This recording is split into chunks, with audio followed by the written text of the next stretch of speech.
Ibadah umroh kembali dibuka setelah vakum 2 tahun akibat pandemi, namun minat masyarakat untuk berangkat umroh masih rendah lantaran mahalnya biaya yang harus dikeluarkan.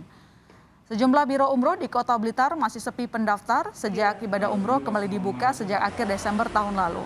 Biaya umroh naik 2 kali lipat sampai 40 juta rupiah dengan adanya sejumlah syarat protokol kesehatan di tengah keberadaan pandemi, salah satunya syarat karantina.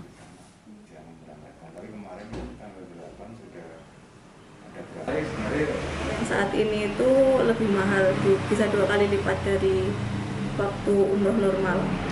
Kalau dulu sekitar 25 jutaan, sekarang 40 juta. Sementara itu, Kementerian Agama tengah melakukan evaluasi pemberangkatan calon jemaah umroh ke Arab Saudi. Dikutip dari Kompas.com, evaluasi dilakukan setelah pemerintah melalui Kementerian Kesehatan menemukan kasus COVID varian Omikron paling banyak berasal dari pelaku perjalanan luar negeri, terutama Arab Saudi. Sebelumnya, sudah ada 3 kali proses keberangkatan jemaah umroh ke Arab Saudi, 8, 10, dan 11 Januari 2022.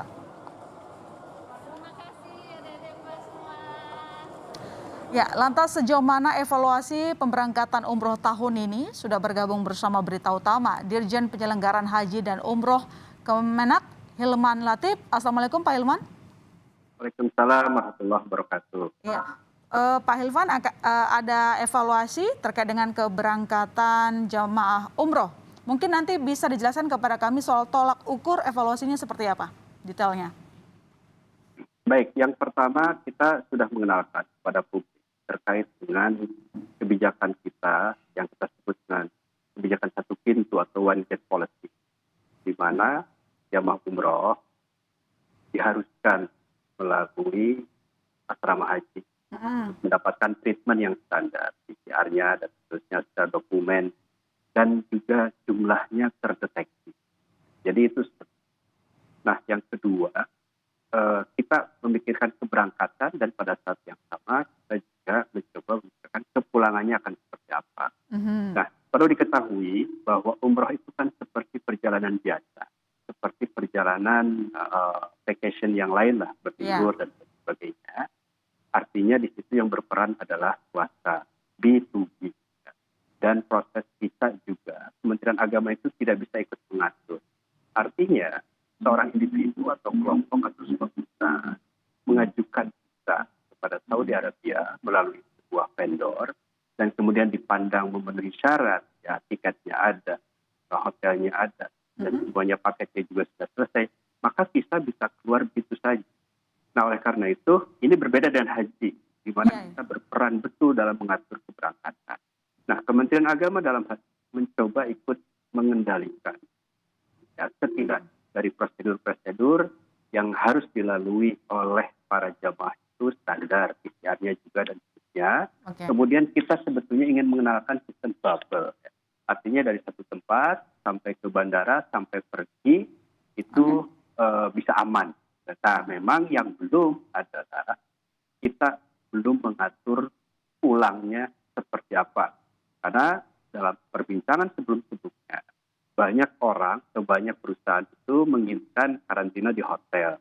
Oleh karena itu kami belum bisa menentukan keputusan harus di mana. Oke, tapi gini Pak Hilman, itu kan tadi langkah yang kita lakukan istilahnya ya kita lulus sensor untuk berangkat ke Arab Saudinya gitu kan. Nah pertanyaan berikutnya saya itu kan sekarang ini yang diumumkan oleh Kementerian Kesehatan bahwa kasus Omikron itu mayoritas dari orang yang melakukan perjalanan luar negeri terutama dari Arab Saudi.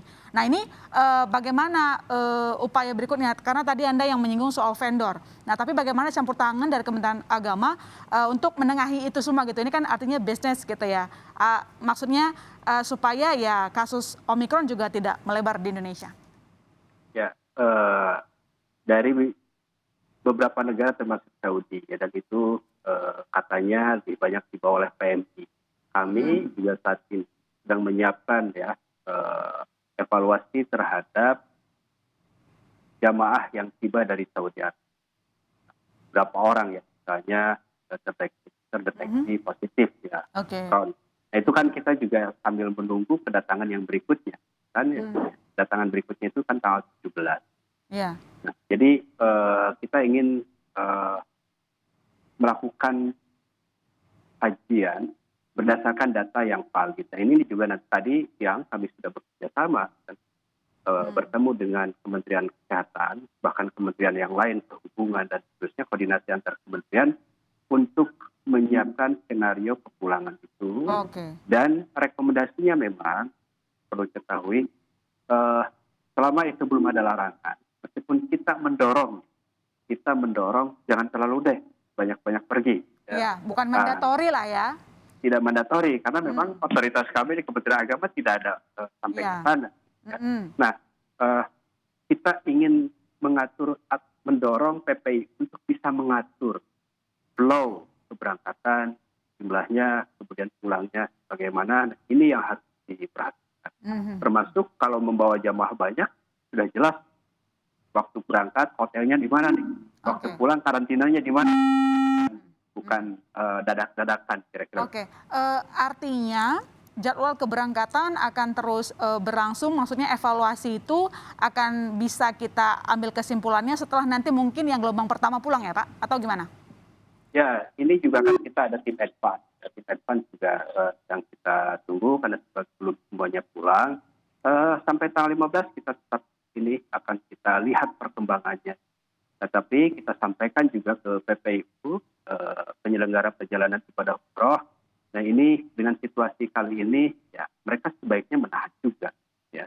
Menahan juga, jangan sampai ya niat memberangkatkan banyak-banyak lah, kira-kira seperti itu. Karena memang kalaupun memberangkat harus manageable di lapangannya, di sini sebelum berangkat, di sana maupun pulang. Jadi itu karantinanya masih panjang kan sekarang. Jadi biayanya juga nggak terlalu membengkak ya. Kita tunggu waktu yang paling cepat. Pak Hilman, maaf saya ingin memperjelas sedikit soal evaluasi yang dimaksud, karena tadi Pak Hilman menjelaskan bahwa upaya strategi kita untuk meminimalisir dari penyebaran Omikron. Tetapi evaluasi yang dimaksud di sini adalah ketika nanti gelombang pertama pulang, ini akan memutuskan apakah nanti kita akan melanjutkan gelombang berikutnya atau kita hentikan sementara gitu ya Pak? Ya begini, jadi begini, otoritas Kementerian Agama dalam hal ini sama seperti pemerintah yang lain, Kementerian Kesehatan, bisa memberikan saran, tapi tentu saja kita bisa komunikasi secara intensif ya dengan teman-teman perusahaan travel agent umroh. Situasi kayak begini, ya Anda tolong tahan dulu dan seterusnya. Kecuali yang memang dalam waktu dekat sudah dijadwalkan, ya, sudah membeli tiket, bayar macam-macam dan tidak mungkin di cancel, ya mau tidak mau ya kita jalan. Dan hasil evaluasi ini juga nanti menjadi tolak ukur perjalanan haji di tahun ini, Pak Hilman? Ya betul. Jadi ini sebetulnya kita sedang belajar bagaimana sebetulnya manajemen dalam mengatur jamaah di masa pandemi. Tadi saya melihat satu video yang menarik sekali. Ketika gelombang pertama itu sangat tertib di Saudinya, berbaris rapi ketika akan masuk masjid, mereka menjaga jarak dan seterusnya. Dan itu sebuah proses pembelajaran yang luar biasa. Ya. Dan ini kita harapkan kita juga bisa bersiap-siap, dan bahkan Saudi pun ya saat ini saya dengar juga sedang belajar terus dengan banyaknya jamaah dalam situasi saat ini.